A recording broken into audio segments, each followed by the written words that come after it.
In both of these stories, the hero gets handed a quest. Harry's is to defeat Voldemort, and Percy's is to defeat Kronos. And as a kid, I wanted a quest so badly. I wanted my letter from Hogwarts. I wanted a god to claim me as their child, but it never happened, obviously. And honestly, I still want one. It would make everything so much simpler. If you just give me a bad guy to go chase after and defeat, I'll do it. But that's not gonna happen. So what do we do? Where does that leave us? Us normal people who aren't the chosen ones have to make our own quests. And honestly, this may be crazy to say, but these guys have it easy. You know, defeating Kronos, that's easy. Defeating Voldemort, that's easy. But us defining our own path, that's the hard part. The books skip that part. There's a prophecy in both of them that defines the heroes' lives.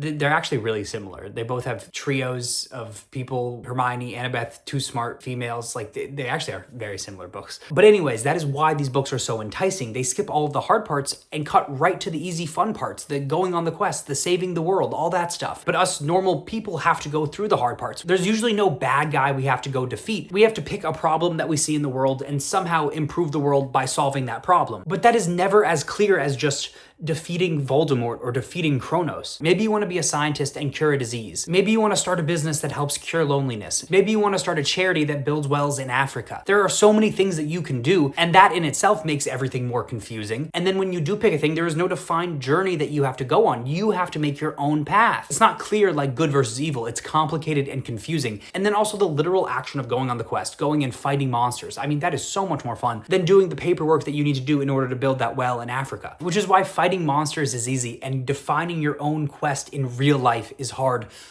But it is real. And because it is real, it is so much more rewarding. If you can go down the hard path, put in the hard work, all the lonely nights, all the sacrifice, and you actually build something and actually do something that is meaningful and helps the world. I mean, that is the point. That is the purpose. That is what we're all chasing. That is what these stories make us feel. And if you can actually do that in real life, I haven't actually done it yet, but I'm sure it will be magical. Every person needs a quest because being on a quest makes everything else in life that you want easier to achieve. Let me show you what I mean. I made this the other day. It's my good life chart, and it's a rating from 1 out of 10 in all these different categories. And these are all aspects of my good life that I want. Currently, I'm at a 3 for purpose, which is sort of my quest. I don't really have one, and that's why.